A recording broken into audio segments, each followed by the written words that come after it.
Next thing I've got to put in is a synergy grill. So again, back to drafting, into insert, back to catalog.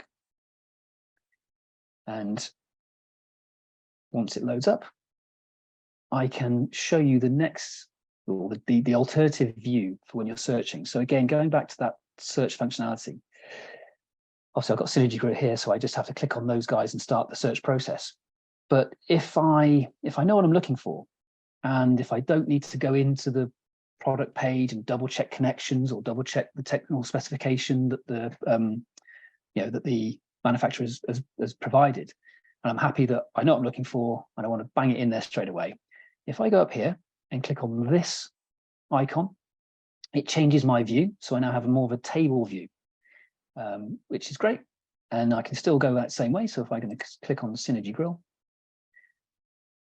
I'll get everything from Synergy Grill. But if I know I'm looking for the ST600, which I am, I can click on it. I can add it straight in from there by clicking the Add button. But of course, I may want to put some accessories, so I don't lose out by not going into the product page. This little down-turned arrow tells me, if I click on it, that there are accessories that I may or may not want to look at. So I'm going to put a griddle plate in for sure. And I'm also going to sit it on a mobile table. And then again, when I'm happy, just make sure the top is highlighted, click on Add, and it's going to go straight in like so. And that's just generating it for me dynamically. And here we go. Perfect.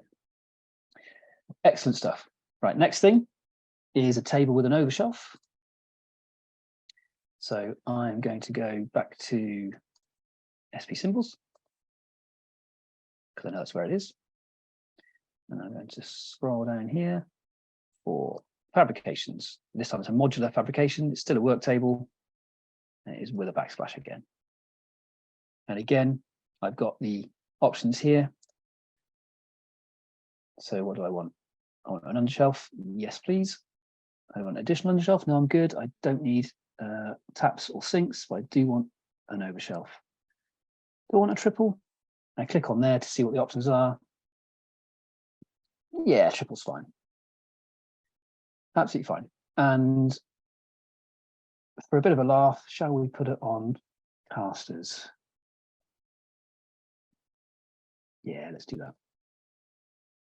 Perfect. Right. And again, so when we're happy, so imagine I'm not chatting and and sort of explaining my way through.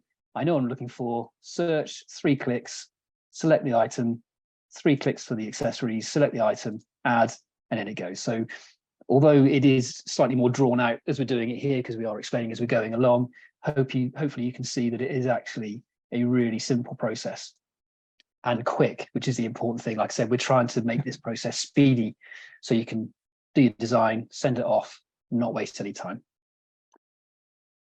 That's it. It's on the end there. Bosh. Here we go. So we now have our cook line, but we've done this. So now, like I said, this is straightforward designing. We're in AutoCAD, but we are obviously drawing in 3D and 2D simultaneously, as you can see here. Let me just put it in, make it look a little bit funky. And mostly what that means is that you can start putting together some really cool views that you can show with your quote. The first thing that the client sees could be a really funky 3D render, could be a camera viewpoint, all that sort of stuff. We'll show you how to do those in the next webinar. I'm just, like I said before, I'm focusing on the time-saving elements that the draftsman will want to look at in terms of schedules, placing, designing, moving, that sort of stuff. But it's there.